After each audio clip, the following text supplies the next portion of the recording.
இந்த தீபிகாவோட ஸ்டோரிக்கு ஒரு full stop வைக்கணும் அப்படிங்கிறது தான் ஒட்டுமொத்த சீரியல் ரசிகர்களோட விருப்பமாகவும் இருக்குது. நீங்களும் இதையே விரும்புனீங்க அப்படின்னு சொன்னால் இந்த வீடியோவுக்கு லைக் பண்ணி உங்களோட கருத்துக்களை தெரியப்படுத்துங்க.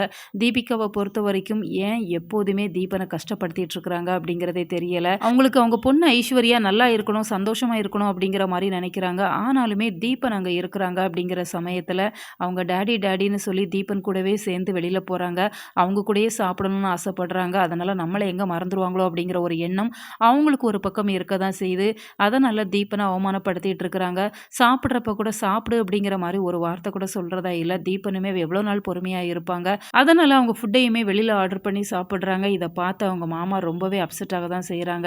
ஏன் தம்பி தீபிகா தான் இப்படி பண்ணுறா அப்படின்னு சொன்னால் நீங்களும் இப்படி பண்ணுறீங்க, வீட்டில் சாப்பிட வேண்டியது தானே அப்படிங்கிற மாதிரி சொல்கிறாங்க. என் மேலே என்ன அங்கிள் தவறு இருக்குது, நீங்களும் பார்த்துட்டே தானே இருக்கிறீங்க. ஸ்டார்டிங்கில் இருந்து தீபிகாவுக்கு நான் இங்கே இருக்கிறது சுத்தமாக பிடிக்கல, நானும் எவ்வளவோ பொறுத்து போகணும் அப்படிங்கிற மாதிரி தான் ட்ரை பண்ணுறேன். ஆனால் அவள் பண்ணுறதுக்கு நான் என்ன பண்ண முடியும் அப்படிங்கிற மாதிரி தான் சொல்லிட்டு இருக்கிறாங்க. தீபன் சொல்கிறதுலையுமே நியாயம் இருக்க தான் செய்யுது.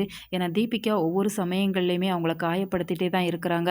இந்த சூழ்நிலையில் அதே வீட்டில் சாப்பிட்டாங்க அப்படின்னு சொன்னால் இங்கேயே தான் சாப்பிடுவியா அப்படிங்கிற மாதிரி அந்த சாப்பாட்டுக்குமே கணக்கு பார்ப்பாங்க. அப்படிங்கிறதால தான் இப்போ தீபன் சாப்பாடு வெளியில் வாங்கி சாப்பிட்றாங்க. அப்போ கூட நீ வெளியில் வாங்கி சாப்பிடாத, வீட்டில் சாப்பிடு அப்படிங்கிற மாதிரி அவங்க சொல்லுவாங்க அப்படின்னு சொல்லி தான் அவங்க மாமா எதிர்பார்க்குறாங்க. ஆனால் தீபிகாவை பொறுத்த வரைக்கும் மாமா சாப்பாடு நிறையா போட்டு வேஸ்ட் பண்ணிடாதீங்க அப்படிங்கிற மாதிரி சொல்லிட்டு கிளம்பிடுறாங்க. அவங்களுக்கு வேலை இருக்குது அப்படிங்கிற மாதிரி.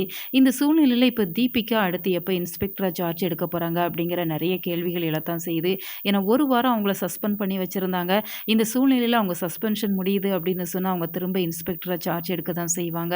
அவங்கள பொறுத்த வரைக்கும் எப்படியாவது மல்லியை பழி வாங்கணும், சுடரோட கேஸில் அவங்கள சிக்க வைக்கணும் அப்படிங்கிற ஒரு நோக்கம் தான் இருக்குது. அப்படிங்கிறதால திரும்ப விஜய் மல்லி 2 பேர்கிட்டையும் பிரச்சனைகளை ஸ்டார்ட் பண்ண தான் செய்வாங்க. ஸோ வெயிட் பண்ணி பார்க்கலாம். உங்களோட கருத்துக்கள் என்ன அப்படிங்கிறத மறக்காமல் கமெண்ட் பாக்ஸில் சொல்லுங்கள். மேலும் இது போன்ற வீடியோக்களுக்கு நம்ம சேனலை சப்ஸ்கிரைப் பண்ணுங்கள்.